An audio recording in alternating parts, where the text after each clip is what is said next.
Det finns en sektor här i Europa som faktiskt gått lika bra som Mag 7. Den ska vi prata om idag, men inte bara det utan även om nya all-time highs och kvällens Fed-rysare som kanske inte är så ryslig ändå. Varmt välkommen till Börslunch.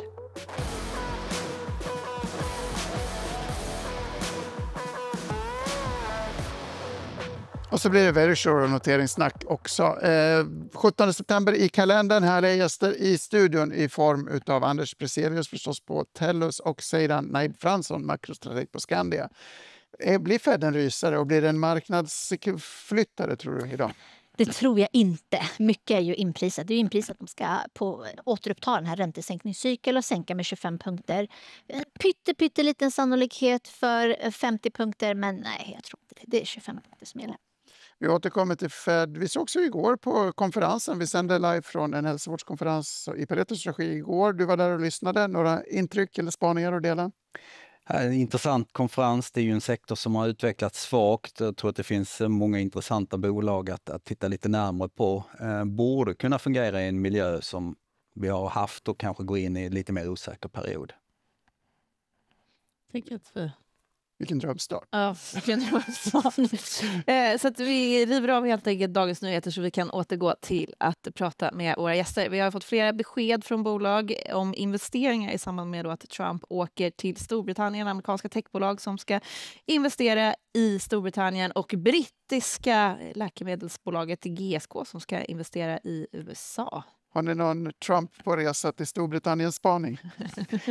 Nej, men det kommer att hända någonting som inte vet ska hända. Det är ju det som är det enda vi vet. Det kommer ju fler sådana deals, så kallade investeringsförslag. Inte bara Microsoft utan det är ju ett antal andra gentlemän som är med på detta. Inga kvinnor som vanligt utan bara gentlemän.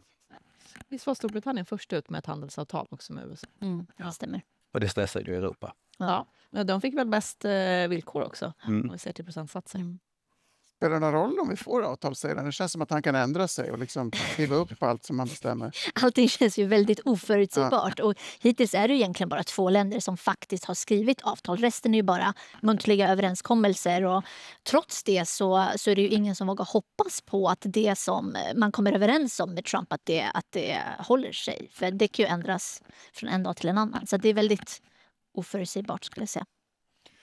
Ändras gör också strukturen och inriktningen på Flat Capital, ett av våra favorit mini-investmentbolag på börsen som investerat brett i tech och numera ska investera nästan bara i Klarna. Sebastian Siemiatkowskis egna aktier flyttas dit. Hade fått väldigt stor uppmärksamhet om vi inte hade varit så Verisure upptagna idag, men små intressant tycker jag. Ja, absolut. Flat Capital erbjuder ju någonting som man som privatperson har väldigt svårt att annars köpa. Nu kanske det blir lite för mycket Klarna-dominans. Jag har inte exakt räknat, men över 90%. Det blir ju av substansvärde. Det är Klarna-aktier, kanske 98 eller någon som sa. Så att vi hoppas att de kommer att göra någonting mer framöver så att det blir lite större spridning. Men annars så, roligt. Knappa av och gör 2 bolag. Ja. Men vi fick ju inte Klarna till Stockholmsbörsen så att det här är en annan variant på det, tänker jag. Ja, absolut. Vad fick vi? Vi fick Verisure. Och det är vi riktigt glada för. Det är en väldigt stor notering som vi har väntat på och som vi har rapporterat mycket omkring här. Gabriel har ju gjort massa sändningar den här morgonen, väldigt starkt av honom, bland annat då med vd Austin Lally som sa så här. We're now in 17 countries. We're about to enter Mexico as country 18. So we're certainly more than a Swedish company now. Right? We're an international franchise, high quality franchise, but with very strong Swedish heritage. It's why we chose to come back to the Nasdaq in Stockholm, actually. It was the natural place for us to come to because we've been here before. Det där går till topplistan på Stockholmsbörsens bästa dialekter. Vitrolifes vd har en väldigt vacker irländsk accent också. Vi skippar dialektanalysen och återkommer till det. Någon tanke kring Verisure som notering och fenomen? Det är väl superroligt att de väljer att notera sig här i Sverige som Elin var inne på. Det är ett bolag som har många intressanta attribut. Jag menar, det är en repetitiv business, inte särskilt cyklisk. Ser ut att ha en bra tillväxt. En produkt som jag själv använder och märker att priset går upp varje år. Så att, och man kommer fortsätta använda den. Så det är trögrörliga att flytta faktiskt. Mitt tips till dig, jag har noterat den väldigt låga churnen, alltså kundbortfallet. Så jag tror att om du ringer och låtsas att du ska säga upp avtalet så kanske du får en bra deal. Det har jag hört också av vänner som har gjort det. Så. Om de höjer mer än 2% så måste det ju vara så att du kan göra den förhandlingen, eftersom att deras average revenue per customer var väl 2% per år. Så att du vet vad du har förhandlingsmarginalen. Tack för det. Titta på börsen. Återkoppla gärna. Hacka system i en vinnare. Säg Very Sure, och sen kommer ju liksom Meds. Vi har ganska mycket. Nova är på väg också. Det kommer efter Klarna så är det proppen ur för noteringar. Vad säger det om sentimentet? Nej, men jag tycker att det säger mycket om sentimentet. Det är liksom en risk-on-miljö vi är inne i just nu. Och många av de här, eller en del av de här bolagen tänkte ju noteras betydligt mycket tidigare i våras. Men i och med allt som hände med Liberation Day och det så valde man att senare lägga det. Och nu när saker och ting ser bättre ut, osäkerheten har minskat på många håll, även om det inte är helt borta än, så känns det rimligt att många väljer att notera sig nu när börserna stiger. Precis, nya all time highs har vi pratat om väldigt mycket, även om det inte blev något igår. Det här är ingenting som vi märker av, eller hur? På grund av den här valutan som drabbar oss. Nej, precis. Alltså, man ser ju tidningsrubriker hela tiden. Nya all time high, nya börsrekord. Och så tittar man liksom sitt innehav och bara, fast jag har nog haft lite högre. Och svenska sparare är ju grymma på att spara överlag och fantastiska på att spara i globalfonder.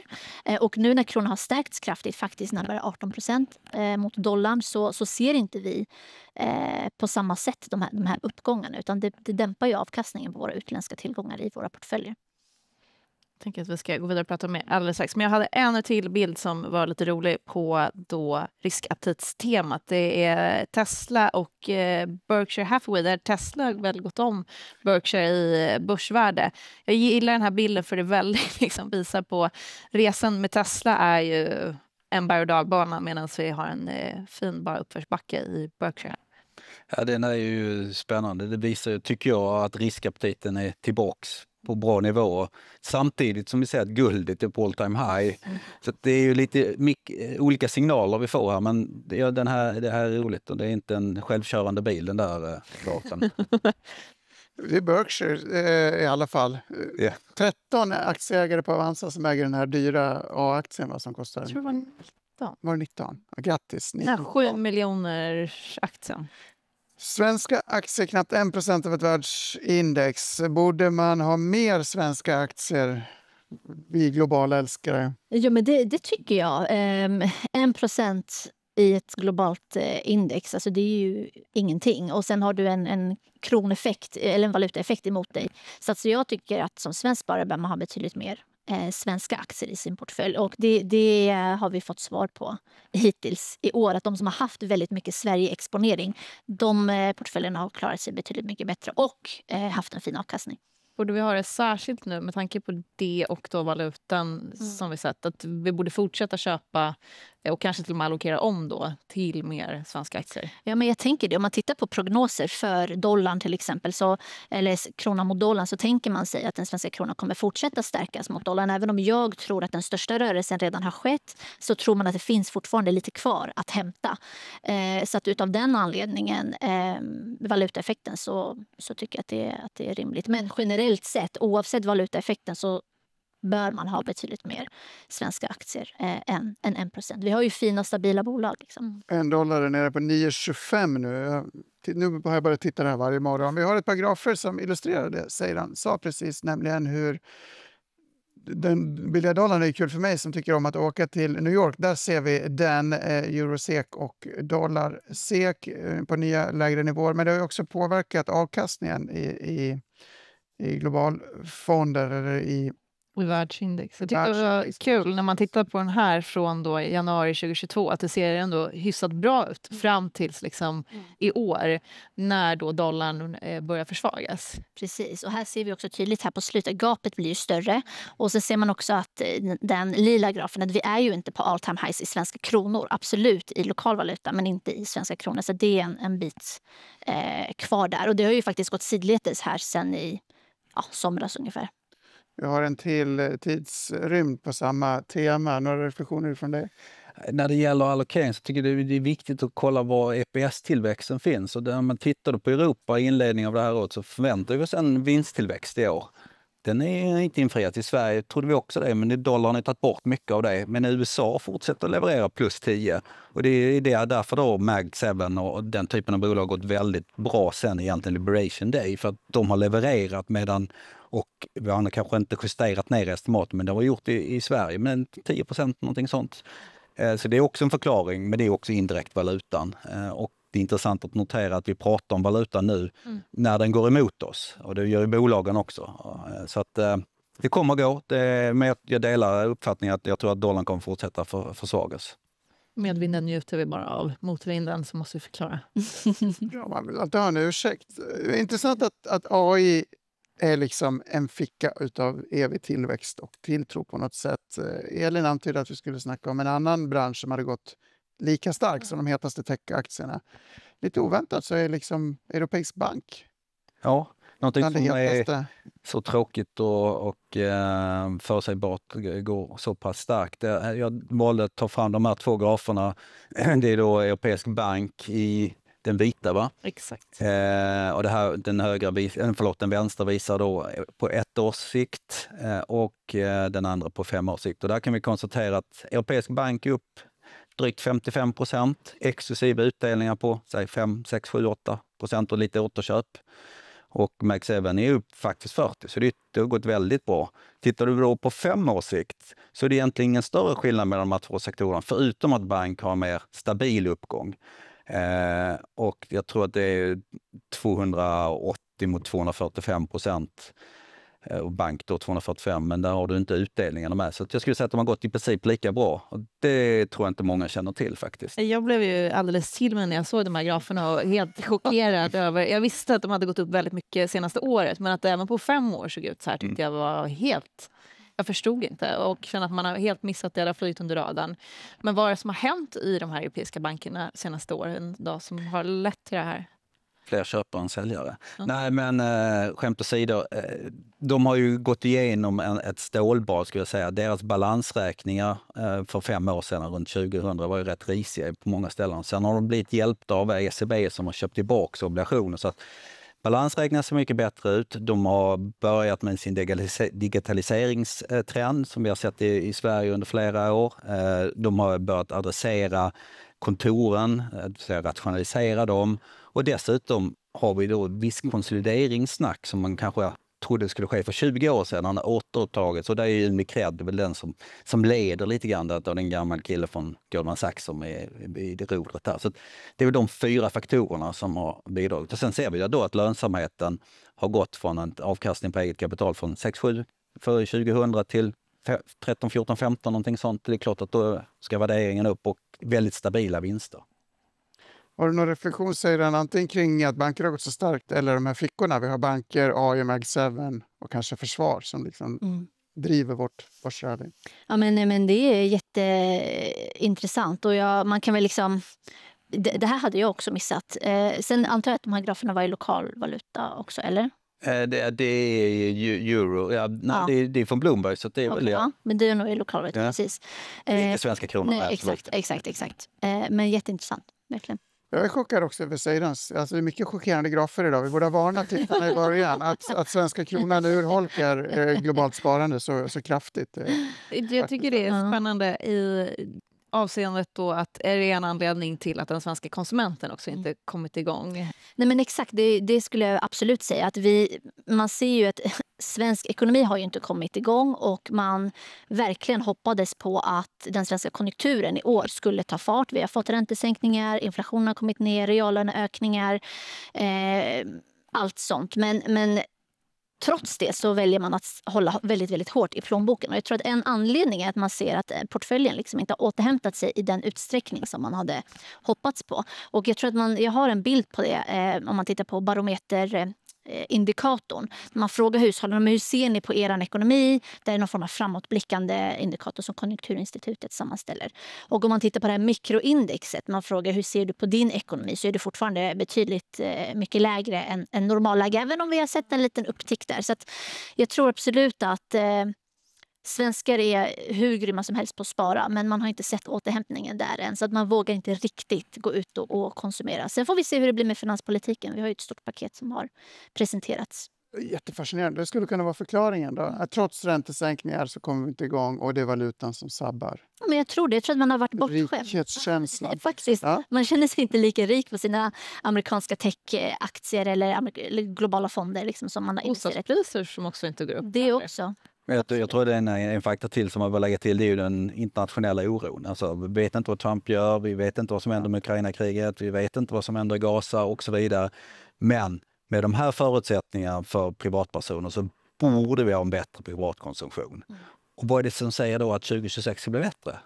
Vad är det för förändringar som vi ska ske? Är det nya normala att vi lever i den här osäkra världen att okej, fait accompli, vi bör agera? Till slut tröttnar man ju. Ja, så det måste vara det som kommer utlösa, för annars så ser jag alla förutsättningar finns för att ökade bostadspriser, igång med bostadsproduktion. Bra hemlarm, trygghet. Precis, sen får vi ju se. Nu har man ju lanserat det här 80 miljarder. Ungefär 1,5% av BNP i finanspolitiska stimulanser riktade mot framförallt låginkomsttagare för att det då ska gynna konsumtionen. Vi får se vart det tar vägen och hur det blir med allting. Om det kommer att ge hopp till de svenska konsumenterna. I USA har det varit så att de som har det sämst ändå inte konsumerar på något sätt. Utan det är bara de rika som. Men det är kanske en separat och svår diskussion. Och apropå spretiga ämnen. Jag sitter och tänker på en svagare dollar. Skulle det kunna få emerging tillväxtmarknader att bli ett alternativ i portföljen? För de brukar alltid må dåligt av en stark dollar. Jo, det tittar vi i stort sett när Fed börjar sänka. Det är då man ska köpa emerging markets. Och vi ser ju att Kina har tjuvstartat lite grann, upp 30% i år. Lite drygt 40% sedan botten på Liberation Day. Svag valuta, räntesänkningar, väldigt låg värdering i förhållande till historien och i förhållande till andra marknader. Och att man kanske ser en minskad politisk risk nu när nu ser vi TikTok-affären, eller ja, det var det 4:e gången han förlängde att det inte skulle stängas ner.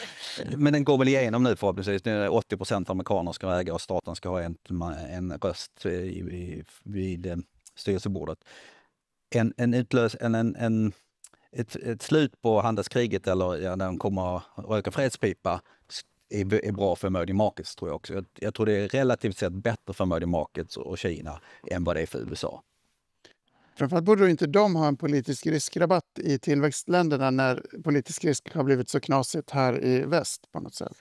Precis. En annan grej som jag tycker är intressant med tillväxtmarknader är ju att om man bara tittar på makroläget, framförallt i Kina, att vi ser lite positiva glimtar därifrån, att man är kanske inte lika orolig för fastighetsmarknaden nu som man har varit under några år tidigare. Och sen så har ju bara de här liksom exportrestriktionerna från USA eller hoten om handelstullar och så vidare har väl tvingat Kina någonstans att satsa på väldigt mycket inhemsk produktion.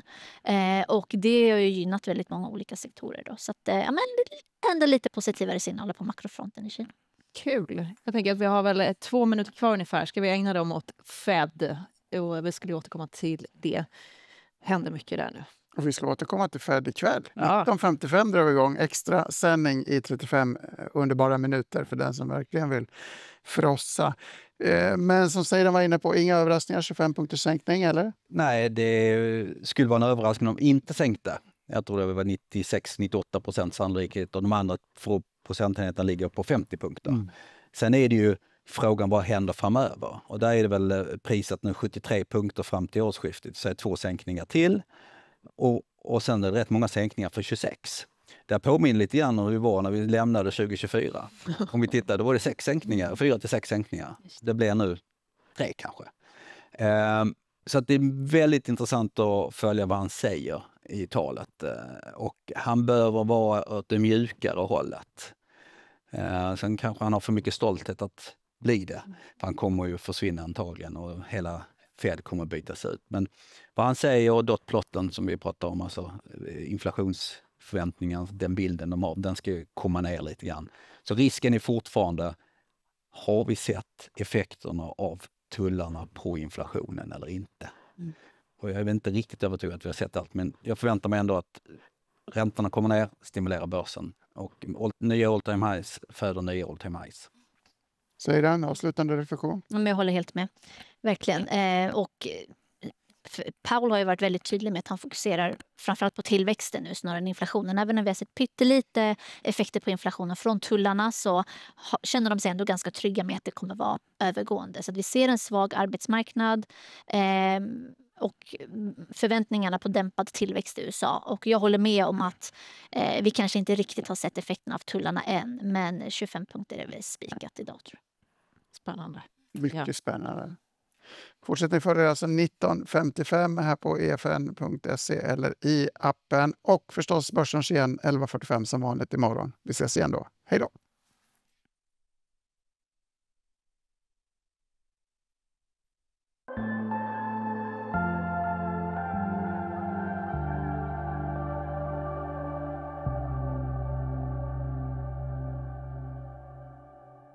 Det här är en podd från EFN Ekonomikanalen. Ansvarig utgivare är Anders Hägerstrand.